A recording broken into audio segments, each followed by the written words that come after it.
Shalom, jumpa lagi dengan saya Stephen Matthew di dalam Renungan Harian GKI Kebonjati. Tema renungan kita pada hari ini adalah Gembala yang Baik. Ayat yang menjadi bahan perenungan kita diambil dari Yohanes 10 ayat 11 sampai 21. Yohanes 10 ayat 11 sampai 21. Demikian firman Tuhan. Akulah gembala yang baik. Gembala yang baik memberikan nyawanya bagi domba-dombanya. Sedangkan seorang upahan yang bukan gembala dan yang bukan pemilik domba-domba itu sendiri, ketika melihat serigala datang meninggalkan domba-domba itu lalu lari, sehingga serigala itu menerkam dan mencerai-beraikan domba-domba itu. Ia lari karena ia seorang upahan dan tidak memperhatikan domba-domba itu. Akulah gembala yang baik dan aku mengenal domba-dombaku, dan domba-dombaku mengenal aku. Sama seperti Bapa mengenal aku dan aku mengenal Bapa, dan aku memberikan nyawaku bagi domba-dombaku. Ada lagi padaku domba-domba lain yang bukan dari kandang ini.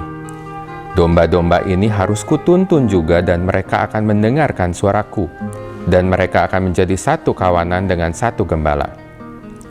Bapa mengasihi aku oleh karena aku memberikan nyawaku untuk menerimanya kembali. Tidak seorang pun mengambilnya daripadaku, melainkan aku memberikannya menurut kehendakku sendiri. Aku berkuasa memberikannya dan berkuasa mengambilnya kembali.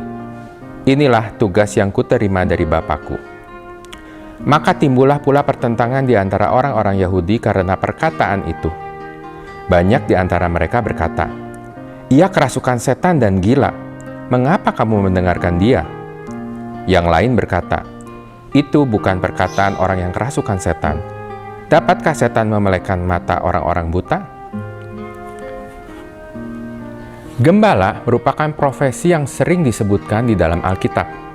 Bahkan tokoh Alkitab seperti Abraham, Musa, dan Daud adalah gembala. Pada musim semi, seorang gembala menggiring kawanan domba keluar dari kandang menuju pada padang rumput, agar domba-dombanya dapat merumput di padang yang hijau.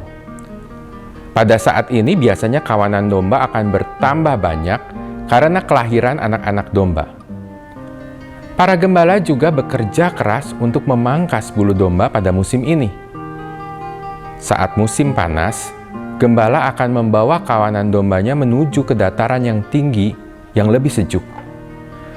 Pada masa ini, para gembala bekerja dan tidur di alam terbuka hingga berhari-hari.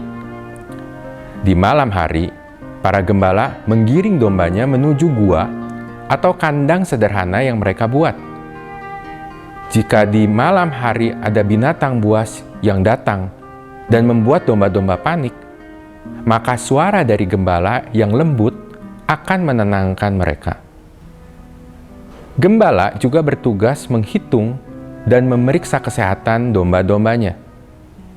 Di siang hari, gembala membawa kawanan dombanya menuju kepada kolam air yang sejuk.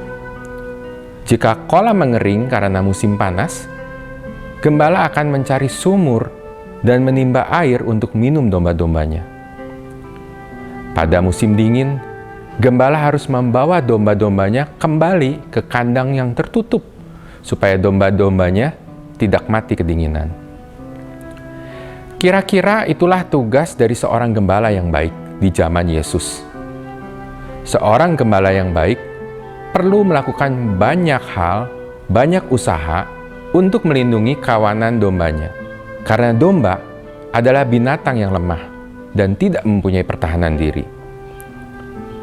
Di ayat 11, Yesus berkata, "Akulah gembala yang baik." Kata baik yang digunakan dalam ayat ini adalah kalos, yang berarti istimewa. Jadi, Yesus tidak sama dengan gembala yang baik pada umumnya.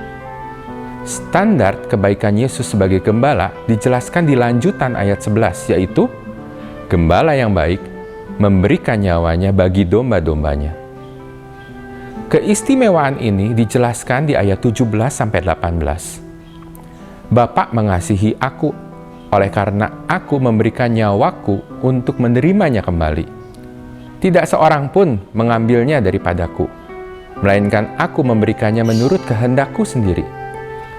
Aku berkuasa memberikannya dan berkuasa mengambilnya kembali.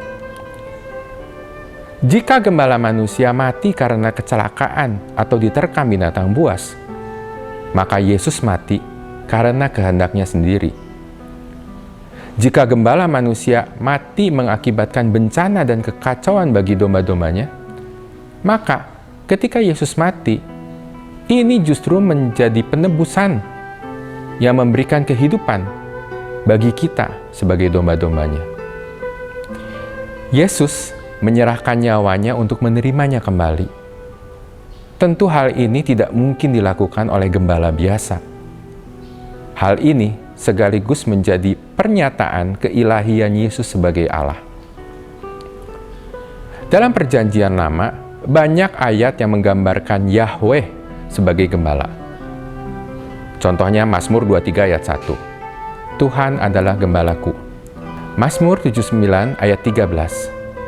Maka kami ini umat-Mu dan kawanan domba gembalaanmu akan bersyukur kepadamu untuk selama-lamanya. Mazmur 80 ayat 2. Hai gembala Israel, pasanglah telinga, engkau yang menggiring Yusuf sebagai kawanan domba. Mazmur 95 ayat 7.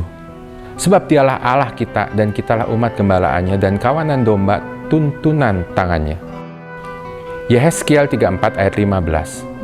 Aku sendiri akan menggembalakan domba-dombaku dan akan membiarkan mereka berbaring. Demikianlah firman Tuhan Allah.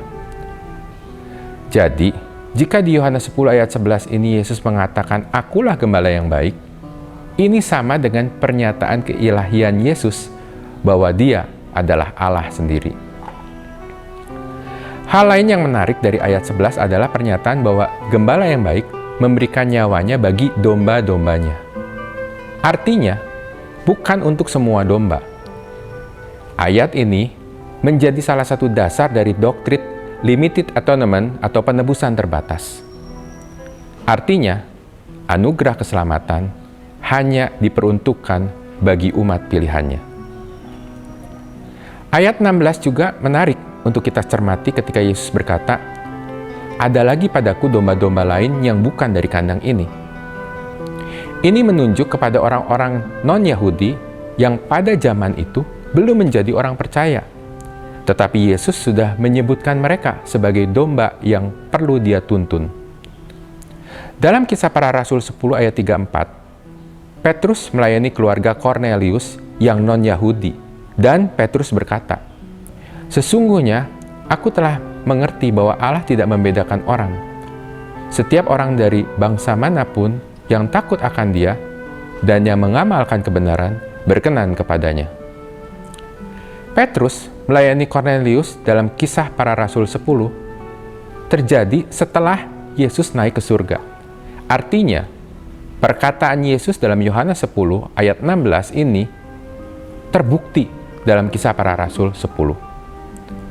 Hal ini mengindikasikan doktrin predestinasi, di mana Allah sudah menetapkan umat pilihannya jauh sebelum manusia mengaku Yesus sebagai juru selamat. Sekali lagi, ini juga membuktikan keilahian Yesus sebagai Allah. Ayat 19-21 juga menarik untuk kita cermati. Ketika timbul pertengkaran di antara orang Yahudi karena perkataan itu, ada yang berkata, "Itu bukan perkataan orang yang kerasukan setan. Dapatkah setan memelekan mata orang buta?" Ini jelas mengindikasikan bahwa Yohanes 10 ayat 11-21 terkait erat dengan kejadian di Yohanes 9, di mana Yesus menyembuhkan orang buta di hari Sabat, namun orang Farisi menentangnya. Dalam Yohanes 10 ini, Yesus secara tegas menyatakan perbedaan dirinya dengan para orang Farisi. Dalam Yohanes 9, orang Farisi mengintimidasi dan mengusir orang buta. Jelas ini bukan sikap gembala yang baik. Dalam Yohanes 10 ayat 12-13, Yesus menyamakan orang Farisi seperti orang upahan yang bukan gembala. Melalui renungan kita pada hari ini, kita belajar bahwa Yesus yang adalah Allah sendiri mau menyerahkan nyawanya untuk kita, domba-dombanya, umat pilihannya. Kita dipilih menjadi dombanya bukan karena kita baik, tetapi hanya karena belas kasih Allah kepada kita. Maka pertanyaan untuk kita renungkan, jika kita mengerti bahwa kita punya gembala yang baik, seperti yang sudah kita pelajari, apakah kita masih perlu mencari gembala baik yang lain?